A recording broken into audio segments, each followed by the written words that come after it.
Bonjour à tous et toutes et bienvenue au Good Morning Trading. Un trader parle au trader. Nous sommes le 7 septembre 2018. On va faire le point sur les marchés. On va tout de suite voir ce qui est important au niveau du calendrier boursier. Alors sur le calendrier boursier, c'est simple, on a deux choses importantes. On a le PIB de la zone euro à 11 heures qui est révisé pour le deuxième trimestre. Bon, s'il est conforme à ce que l'on attendait, à toutes les estimations, il n'y a aucun souci. S'il y a un énorme décalage, ça peut bouger. Généralement, les statisticiens européens sont très bons, donc c'est généralement conforme. Mais juste retenir l'idée que ça peut éventuellement être un petit peu compliqué. Surtout, ce qui va être important pour nous, c'est bien entendu aux États-Unis, 14h30, la création d'emplois, le taux de chômage, les salaires pour le mois d'août. C'est l'un des indicateurs les plus surveillés à l'heure actuelle pour voir l'évolution possible de la politique monétaire de la Fed. Donc 14h30 avant tout. Le point sur mon trading rapidement, parce que j'ai pas eu le temps, j'ai surtout pas eu le courage hier de faire un débriefing sur ma journée de trading. Je m'en excuse, mais j'étais vraiment crevé. Donc ma semaine est voilà, le mois en cours, ma semaine va être probablement dans le rouge, assez négative.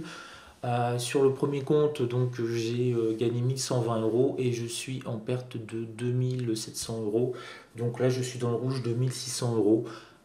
Peut-être possible de rattraper aujourd'hui sur quelques beaux trades. On verra, mais en tout cas, la rentrée a été extrêmement difficile. Ça a été un combat. D'autant plus que là, cette perte de 700 euros, je me la suis faite cette nuit avec les marchés asiatiques. Pardon, oui, je suis un peu fatigué, je cherche mes mots. Mais donc voilà, bon, c'est pas catastrophique, c'est encore gérable.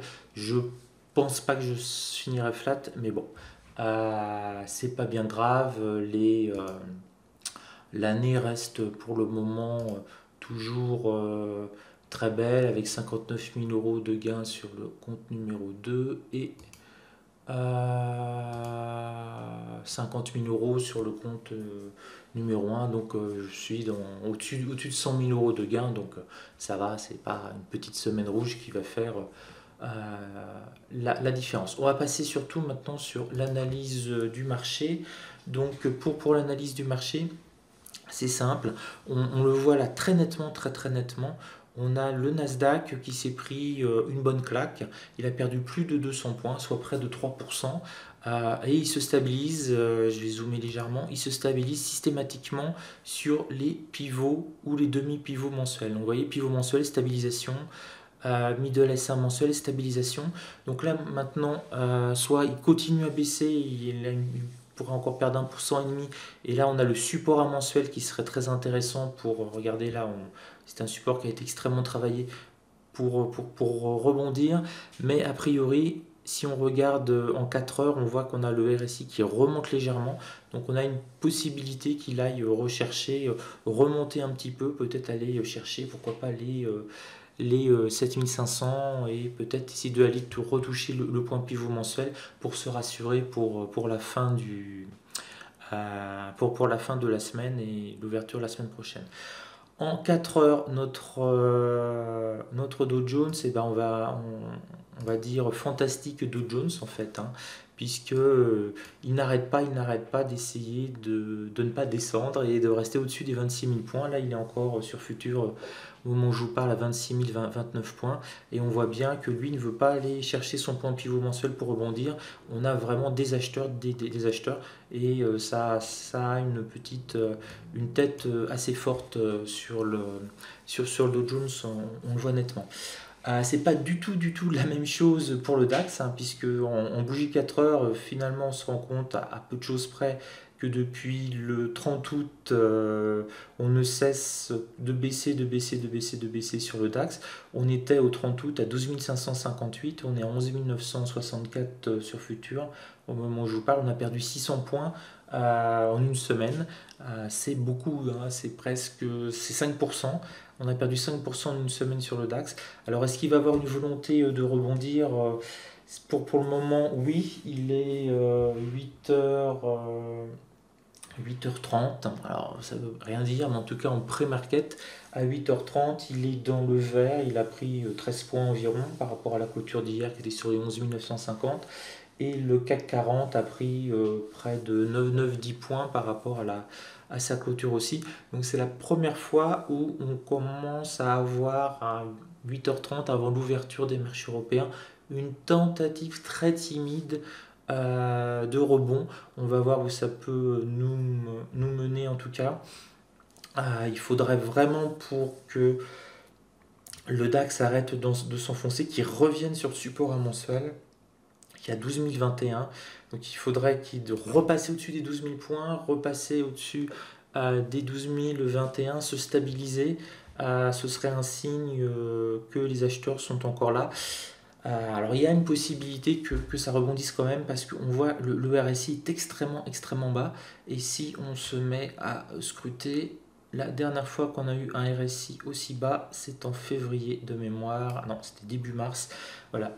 En début mars, on a eu aussi un RSI aussi bas, ça a duré 4-5 jours, et ensuite il s'est mis à repartir, et on a repris, on est remonté sur du 12 400.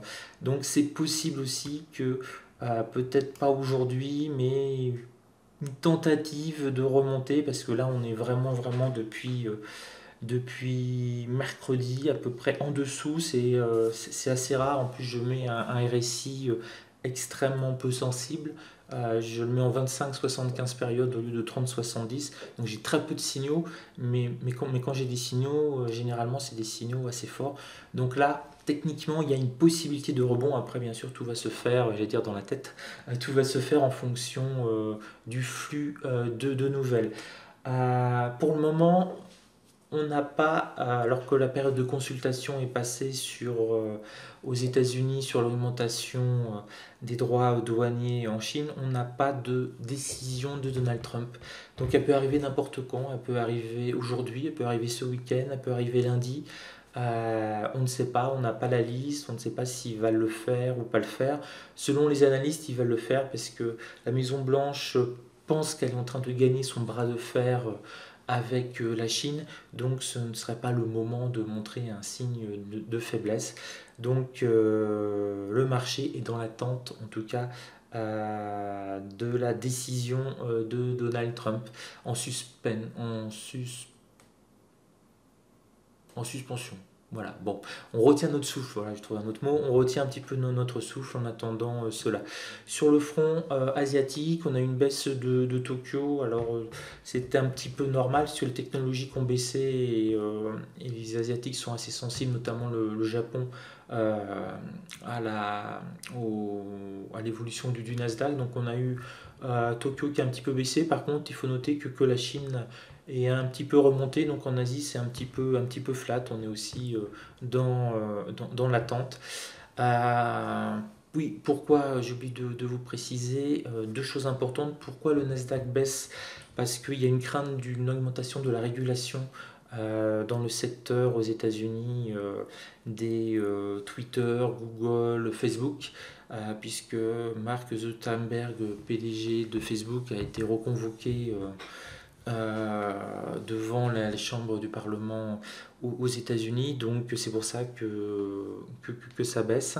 Et la deuxième chose importante, donc là c'est plus pour les gens qui tradent le DAX, lundi on a la rencontre du secrétaire d'État au commerce qui se rend en Europe pour rencontrer la commissaire européenne au commerce pour discuter de la taxation sur les voitures. Et ça touche particulièrement le gros DAX.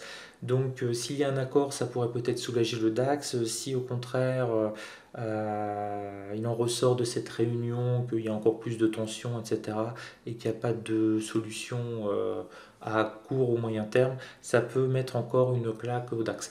Donc attention, si vous tradez le DAX, la journée de lundi va être un petit peu suspendue à cette rencontre, au bruit de couloir, aux communiqués, à peut-être aux conférences de presse qui vont suivre. En tout cas, il faudra suivre ça de très près. Voilà, je ne vais pas vous garder plus longtemps. Je vous souhaite une excellente journée de trading. Si vous avez fait des gains, bravo, vous avez été meilleur que moi cette semaine. Essayez de les préserver. Ça peut être un petit peu tendu. Il y a quand même pas mal d'incertitudes. Et puis, j'ai repéré ce matin, oui, sur le carnet d'ordre futur, une grosse ligne sur le DAX qui essayait de bloquer la hausse sur futur à 11 957. Il avait mis 100 lots, donc ce qui est beaucoup, hein, puisqu'on navigue plus par ligne entre 2 et 5 lots. Donc 100 lots, c'était vraiment un gros, hein, pour vous, c'est 30 millions d'euros, hein, 100 lots sur le DAX. Il a essayé de bloquer 11 957 la hausse qui commençait à arriver. Quand on est arrivé sur 55-56, il a annulé son ordre. Donc on voit qu'il y a une sorte de tentative psychologique sur le carnet d'ordre de bloquer la hausse sur le DAX. Par contre, il ne voulait absolument pas être exécuté entre guillemets à ce niveau-là. Et pour lui, pour le moment, c'est un échec, puisque au moment où je vous parle, on est sur du 11 971 sur futur DAX, donc ça continue bien de monter. Voilà, donc ça va être une info intéressante. On avait une grosse main qui voulait bloquer la remontée sur le DAX, mais par contre, il ne voulait absolument pas être exécuté à ce prix-là. Donc peut-être un short qui commence à s'inquiéter d'une remontée. Ça, on ne peut pas le savoir. Mais ce qu'on est sûr, c'est que c'est quelqu'un qui ne voulait pas vendre à 11 957, en tout cas sur le futur ce matin. Il voulait le faire croire, mais il ne l'a pas fait.